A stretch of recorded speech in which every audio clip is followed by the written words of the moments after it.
Hi, I'm Vani. Last year started my own restaurant in October. It's called the High Tide Bistro and Bar, and it is an extension of the restaurants that my parents currently own called the Kinara Group. Um, yeah, and I'm an avid tap dancer, if that's a fun fact about myself. So my parents have always been in the restaurant industry. They've been in the industry for 30 years. And I was seeing how hard COVID hit the hospitality industry, especially the restaurant industry. A lot of restaurants that had been passed down from generations to generations in Singapore had now, closed overnight. And it was just a very weird time, a very difficult time for all of us. And during this time, I realized that a lot of us were sitting inside at home. We just wanted to get out. So what better way to get out than, to be beside a beach, for example? We can't travel. And with this new restaurant project that I took on, the location was really spoke for itself. We are located on a beach, and High Tide Bistro and Bar, we just wanted people to get out of their houses, and experience, like, have a mini vacation like experience within Singapore itself. And so we also provide like a multitude of cuisines within our restaurant, because we want people to be able to pick from a variety. They don't have to choose and stick to one cuisine. Just have fun at the beach, have a drink or two at our bar, have some food, some tapas bites, and yeah, that was basically the idea behind it. The whole idea behind High Tide was to be very inclusive for everyone. As you know, Kinara Group has Patro's brand under it, and Basil and Thyme, where they serve Mexican and Indian and Western and Thai respectively. And we at High Tide Bistro and Bar wanted to be a little bit different. So we decided to do a multi-cuisine menu, whereby we cater to everybody's needs. And we also have some vegan dishes, for the community that doesn't really eat meat or dairy. We have a lot of vegetarian dishes as well. If you look nowadays, a lot of the world population is moving towards healthier food choices. So we try to inculcate that into our menu. We also approached the menu in such a way that we are by a beachside, and people usually like to have more handheld delights, more tapas bites. So our menu is very tapas focused. We also have 16 different kinds of gins. We are trying to position ourselves as a gin bar, because gin is a very refreshing alcohol, for instance, very popular with the current crowd. So we try to offer all of that under one roof at High Tide. And we just wanted everyone to just come in, whoever's walking by. You don't have to be dressed up in like a fancy dress. You can just walk by in your shorts, have a drink or two, have a conversation, and then go. And then we encourage families to come. We are also dog friendly, so we're very inclusive that way. We love people, we love pets. What I've picked up from this experience is that, during hardships like this pandemic, there will be big changes. For instance, we lost one of our flagship stores, Kinara at Holland Village. It was very painful, but these are small things that we learn, that we need to pivot and we need to move along with changes. If we're stagnant, then we tend to lose out on things. This pandemic really taught us all to, look at the bigger picture. Life is short. Like, meet people. Don't hug people that you love. Just live in the moment. And I think for me as well, because the reason I gave up my corporate job is because family is very important to me. I'm very close to my parents, and for me, giving up my corporate job was not a big deal. I wanted to help them out in their expansion of the restaurant business. So sometimes you need to take a difficult decision just so that in the long term you can grow. And with I don't really have a lot of entrepreneurial experience, but in this short 6-7 months of time, I've learned how to negotiate. I'm managing a team myself. So I've learned team management. I've learned project management. Every day there are different problems that come about, be it with the guests that patronize the restaurant, be it with my own staff. And, each of it is a learning, it's a step towards like progress. So I think the one thing that I would say to people that has taught me in this pandemic is that just roll with the changes. Yeah. I think for me, it's always about what more can I do? I'm very scared of being mediocre. My dad has been in the business. My parents have been in the business for 30 years.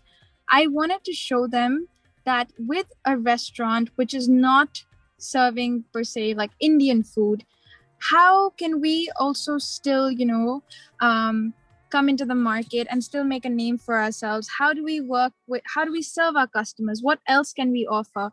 How do we use data analytics to serve our customer better? How can we capture customer data? These are new ideas that, my parents' generation doesn't necessarily think about very, frequently. And I wanted to bring about that change and show them. So High Tide is actually just a project to show them, my project to show them that restaurants can, while they've been running really well for the past 30 years, and you don't necessarily have to fix what is not broken, you can also implement new changes just to see how it works, just small tweaks. And if it works well, then why not? We can implement it, right? Yeah, that was the idea. Would be, location is definitely speaking for itself, but our service, the way we treat our guests when they walk through the door, that experience that you have at High Tide, like I said earlier, not just because of COVID, right? The vacation-like experience, we try to give that vacation-like experience end to end from the minute you step in. We try to cater to everyone's food preferences or drink preferences. My basic understanding, or what I always tell my staff is, never say no to a customer. And this is something that I learned from my dad. If, for example, a guest wants something which is not in the menu, and if I have the ingredients in my kitchen and we're capable of making it, then there's no reason why we should say no. So different things like this, I feel, are what makes High Tide a little bit unique. We are very open and welcome to changes. If you see our new menu that we've made recently, some of the dishes have actually been suggested by our own guests, and we put it into the menu just because we want them to feel like they are a part of High Tide. Yeah. Staff turnover. The staff turnover in the F&B industry is very high, especially if you have a restaurant which has a location like ours, which is not very close to the city, right? It's very difficult to really come to. There's only one bus that comes all the way from the airport. So that is a very big challenge. That's why if you come to High Tide, you will see me often bartending behind the bar.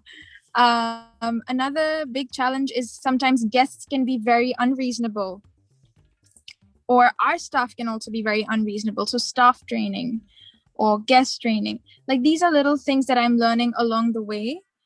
It's a learning process for me. A few weeks ago, what happened was we are a dog friendly restaurant, and one of the dogs attacked another dog at our restaurant. That's another big challenge. How do you handle that, right? When there are other families around, there are guests around. These little or big problems, these are something that I'm still learning how to handle. Still an educational journey for me. Yeah. At the end of the meal, when someone says, thank you, we were expecting something else, but when we came here, you completely flipped our perception. Or, for example, there was a couple that came when we initially opened. They didn't really like the food that they had at High Tide, which is okay, right? Some people like it, some people don't. And they came back 4 months later and they're like, you've completely switched. We will not switched us, like we love high tide. We love the food. We'll be coming back for the drinks. We love the atmosphere. So little things like this makes a difference. And I think that's what high tide is building its reputation on.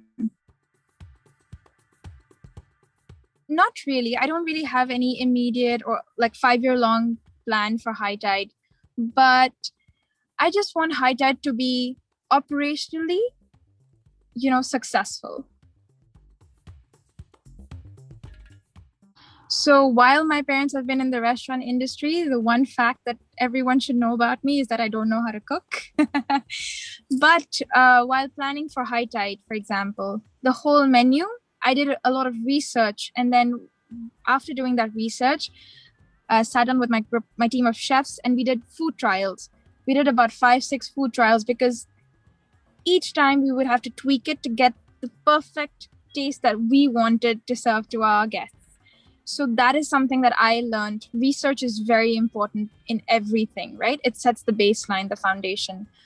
Drinks, I don't know how to make drinks, but when you don't have staff, then you're forced to take up the challenge and become a bartender.